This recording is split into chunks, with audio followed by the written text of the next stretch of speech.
सदन की कार्रवाई बाधित हो गई है। सत्ता पक्ष और विपक्ष दोनों के विधायक बिल में थे। भानु जी, जब दोनों विधायक बिल में आ जाएं, सत्ता पक्ष के लोग खास करके प्रधानमंत्री के भाषण और जो बयान विरोधियों के खिलाफ था उसको लेकर हमलावर दिखे और बिल में आकर वो चाह रहे थे कि चर्चा हो, इस पर नाराजगी दिखी। प्रधानमंत्री जी ने कल झारखंड को क्या क्या दिया, ये उनको चर्चा कराना चाहिए। मैंने तो कहा कि थैंक्स ऑफ वोट आपको करके यहाँ से भेजना चाहिए। कल मैंने ये प्रस्ताव लाया था तो उस समय तो सत्ता के लोग भागते हैं।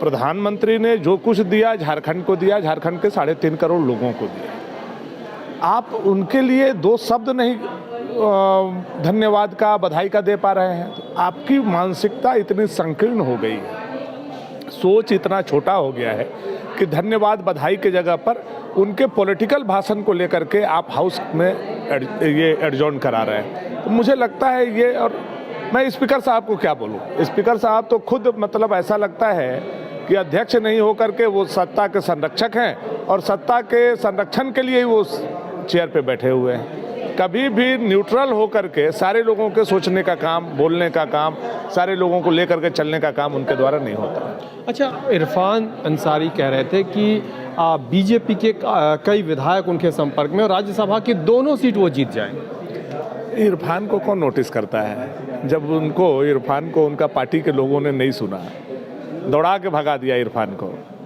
वेणुगोपाल ने बोला कि तुम वापस जाओ, तुमसे कोई बात नहीं मैं करूँगा, तुम तीनों से तो कोई बात कर ही नहीं सकता हूँ।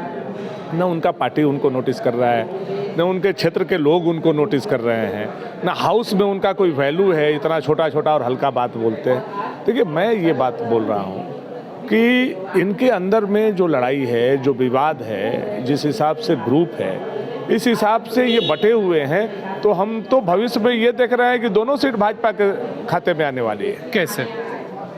एक तो कन्फर्म है, दूसरी जो इनकी लड़ाई है, कुछ लोग ऐसे हैं जो अपने राजनीतिक भविष्य को सुरक्षित करने के लिए भाजपा की तरफ ताक झांक कर रहे हैं। जेएमएम में हैं, बीजेपी है, वो कांग्रेस में या निर्दलीय, लेकिन उनका एक पैर जो है वो भाजपा की तरफ। वो भी तो यही बात कह रहे हैं कि बीजेपी के आधे दर्जन विधायक उनके संपर्क। वो तो उनका बात का नहीं, मैं जो बात बोल रहा हूँ गंभीरता से बोल रहा हूँ, तथ्य से बोल रहा हूँ। और आप ऐसे कितने लोगों को देखिएगा जो बीजेपी में आकर के अपने राजनीतिक भविष्य को सुरक्षित करना चाहते हैं। लेकिन आप ये कैसे बोले कि उनको उनकी पार्टी के लोग सीरियस नहीं लेते हैं? वो लोग तो दस्तखत करके गए, दिल्ली तक गए और वहाँ से आके बोले कि उनकी बात को सुनी गई है। हम लोगों ने यही सुना कि वेणुगोपाल ने बड़ी तेज डांटा इरफान अंसारी को, कुंगाड़ी को, अकेला को, और बोला कौन गया था कोलकाता पैसा लेने? आज के बाद न तुमसे आला कमान मिलेंगे, न वहाँ का कोई प्रभारी तुम लोगों से बात करेगा। तुमको अगर समर्थन लेना है तो ले लो, वापस करना है तो करो, पार्टी छोड़ना है तो छोड़ो। दिल्ली छोड़ करके तुम लोगों को यहाँ से भागना होगा, तुम लोगों का नाटक नहीं चलेगा। ये हम लोगों को सुनने में आया है, तब मैं ये बात बोल रहा हूँ। और मेरा जो सोर्स है वो पुख्ता है।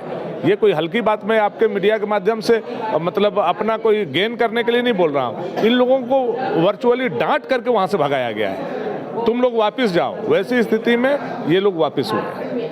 तो सुन रहे थे भानु प्रताप शाही जी को। इनका साफ तौर पे कहना है कि कांग्रेस के जो विधायक इरफान अंसारी, उनकी पार्टी के लोग भी उनको नोटिस नहीं करते और प्रधानमंत्री ने जो झारखंड को सौगात दी उस पर सदन में चर्चा करना चाहिए था, न कि राजनीतिक बयानबाजी पे सदन में शोर शराबा करना चाहिए था। अपने सहयोगी वीडियो जर्नलिस्ट उमेश के साथ कुमार चंद्र।